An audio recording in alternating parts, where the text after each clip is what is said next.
सब एडिटिंग करे चलो चैत कुवार मैया धरती पे आवै हो पुजारी लगाए ना माई के करै दर्शनवा हो पुजारी लगाए ना माई के करै दर्शनवा हो पुजारी लगाए ना दर्शन करी है नहीं माली गई चिटियावा हो की जे कर गजलना रुचि है भोरे भीनु सरवा हो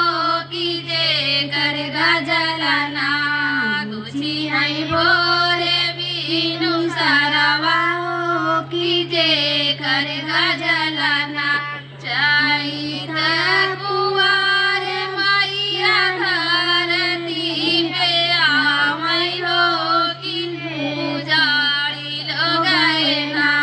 माई के करै दर्शनवा हो पुजारी लगाए ना दर्शन करी आयो नहीं कहाँ गई पिटियावा हो कि जे करी कलशना भारी है भोरे बीनु सरवा हो कि जे करी कलशना भारी है भोरे बीनु सरवा हो कि जे करी कलशना चैत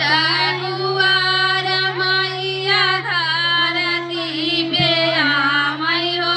पुजारी लगाए ना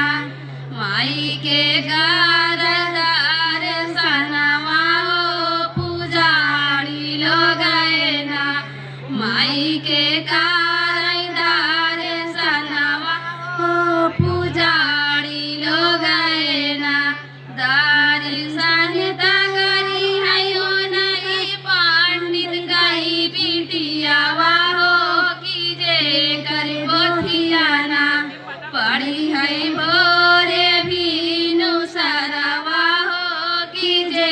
कर पोथियाना पढ़ी है भोरे भीनु सरवा हो कि जे